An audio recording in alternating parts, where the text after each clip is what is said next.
Guys also getting started with a pair of wins. 193 in a shootout against McKendree, and then a little more down to earth the next day against Lewis, a 73 to 60.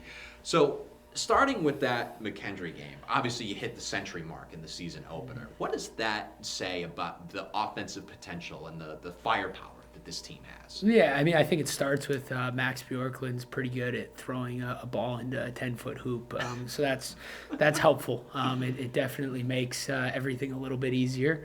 But it wasn't just him. I thought we played really well. Both games offensively. The pace of the first game was a lot higher than the second game.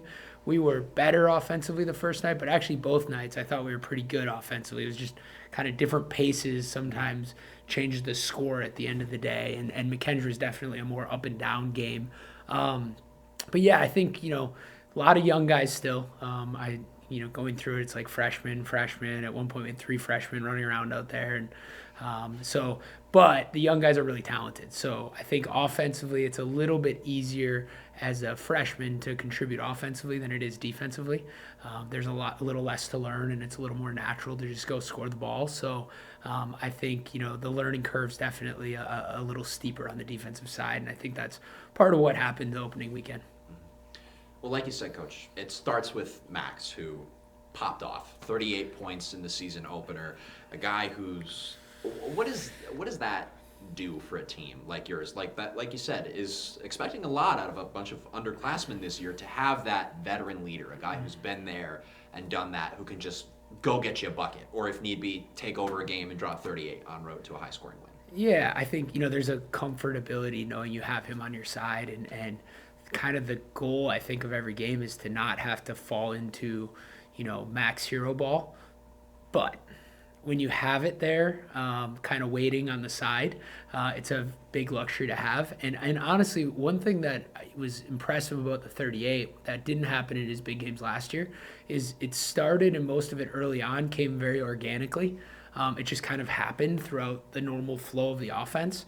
And I think some of that is our guys this year maybe are looking for him a little bit more than our guys last year did. Some of it is his comfortability in that star role. And so he was able to get going without it being stand around and watch Max play. And then at the end, when things were a little dicey and the game got close, it was stand around and watch Max play. So, you could kind of wait and save it for the right time, because you can't do 40 minutes of it. But it's nice having that in your back pocket to know if the game is close at the end, we have this weapon we can go to that most teams don't have the luxury of having. To stay on Max for one more, what do you think it does for him after the GLIAC preseason player of the year, the first team, all these awards and honors preseason, for him to almost get this game off his chest right away, for him to know and have that confidence that, I'm still that guy? Yeah, I think that was huge. That's kind of what I said to him after the weekend was over. I was like, that with all the pressure you had and all the expectations, and being honest, he's not a 6'9" post player. So he's fast, but he's not like a high flying dunker. He really relies on making really hard shots. And so I think when you had all those expectations and his game isn't ever going to be easy, there's some worry that early in the year, are people going to take him away? Is he going to be in a shooting slump? Is he going to whatever? And I think you nailed it. The getting it off his chest, like, oh, wait, I can still do this. I think also might make it easier for him to just play now. Like even the second night, he had 9. He hit, to me, the 2 biggest shots of the game were still his shots. But he didn't feel stressed to go prove he can score. I think the 38-point game the night before helped. And he is totally over anything other than winning. And I think he realizes if we win, all of the awards and all that kind of stuff will follow, because he's going to put up numbers and he's going to be great. So I think that first game scoring barrage kind of proved to him, okay, I can still do this, when I need to. But I don't need to do it every night, because I have some pretty good pieces around me. And, we can use him as a decoy a little bit too. And he gets 2 guys on him at all times. We were basically playing 4-on-3 the second half against Lewis. Most teams are pretty good when they play 4-on-3. And, we were able to kind of use Max to set up 4-on-3s. And so even though the numbers said 9 points the second night and 38 points the first night, he probably had as much to do with the win the second night as he did the first night. We just used him as in a little bit different way.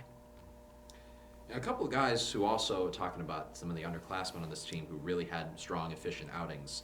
Dylan, and in particular against Lewis the second night. Max W as well. A lot of Maxes to go around these days now. So I have to imagine that it's really encouraging to see these young guys meshing well, and particularly Dylan, who we knew. I mean, even last year we talked about how much of a difference maker that we knew he could be. So to see him come out and kind of get in the mix and shoot and score efficiently and rebound the ball, I have to imagine that's nothing but encouraging. For sure. Dylan's our most talented player, and I say that knowing we probably have the best player in the league, and I think we would all be the first to say Dylan's our most talented. He's a stud.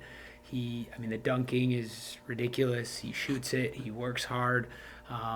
Defensively, he's got a ways to go yet, but offensively, he can just do things that I've never coached before. And there were some times last year where we sat around and were going, man, if we just had Dylan, we would be, because he was hurt last year and he would have been a key player for us last year. And it's really nice to have him back. And I think he can be as special as he wants to be, and kind of everything's on the table for him. And then Max Weisbrod is, probably the most high-level recruit we've ever gotten as far as rankings and some of that kind of stuff go. His dad's a high school coach. He plays like his dad's a high school coach. Super steadying presence, grown up, was a stud football player, so he's strong. He doesn't have that usual freshman adjustment to the physicality. He's ready physically. So, it's a unique thing, but our young guys, I thought would be ready, and the first weekend they passed the test. Again, especially offensively. There's some things defensively we got to work on with them, but I was just really, I wouldn't even say surprised. I was really happy that what we saw in practice translated to what we saw in games, and that those freshmen were ready to contribute in as big a way as they did. So then this weekend, busy weekend, staying out of conference at home against Minnesota Crookston and Concordia St. Paul, and then hit the road for a matchup with Hillsdale on Sunday. Coach, your thoughts on the matchups ahead? Yeah, it's probably bad scheduling by the head coach, scheduling 2 home games and then going on a bus to Hillsdale. So whoever did that, i.e. me, is probably not real smart. So it's going to be a challenge. Obviously, 3 games in 4 days is going to be hard, or 5 days is going to be hard. And I think we're very familiar with Crookston. We've played them every year. Concordia, we haven't played in a long time, but very similar style to us in some ways. Both teams are very ball screen heavy. Lots of kids from the Midwest that our guys are really familiar with. And I think, that home opening weekend is always exciting. It's always a little nerve-wracking. It's always a little scary. And when you go 2-0 to start it against 2 really good teams, it's going to be even more nerve-wracking in some ways. So I think the biggest challenge for us is to fight expectations. The good news is that's kind of been the theme of the whole preseason, is we've been picked high. A lot of people have told our guys how good they are individually, and it's just been like, none of that matters. And if anything, it does matter. It hurts you. And so we have to fight all of that. 2-0, we have to fight it even more. The good news is our defense was so bad the opening weekend that we're going to focus on that. Who cares about the offense? Let's flush it. Let's worry about the defense. And what I already told the team right after the game is I said if we didn't score well, we'd be 0-2, and then we'd be coming back on Tuesday, and all we would do is defense the entire day. And, I'd yell at you guys that we need to be tougher and we need to get stops and we need to be more competitive. And I said, so let's just do that. And if we can keep scoring, we won't need to guard. To be honest, basketball is one of those sports. Offense will beat defense every time. All the old adages are wrong. Offense wins. And defense is what you do when you're not good enough to keep yourself into games. But with that being said, we're going to have some bad offensive games. I know we will. The ball doesn't always go in. We rely on jump shooting so much. We're going to have some cold games.